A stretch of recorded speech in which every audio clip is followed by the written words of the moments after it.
se vlastního osudu ptáš, co dnes a zítra schystá.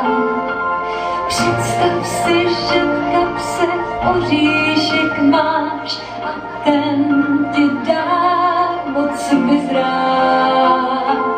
Na ty, kdo s cílem zlým chtějí tou bránu skřížit. Šetři si oříšky pro chvíli zlou, kdy sám si náhle přiznáš.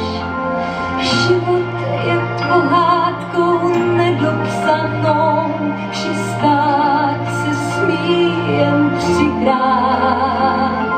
Snad tě to může znít dnes jako bláznoství.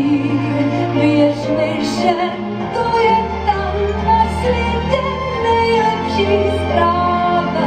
Pro ty, kdo uvěří, stane se zázrak. Možná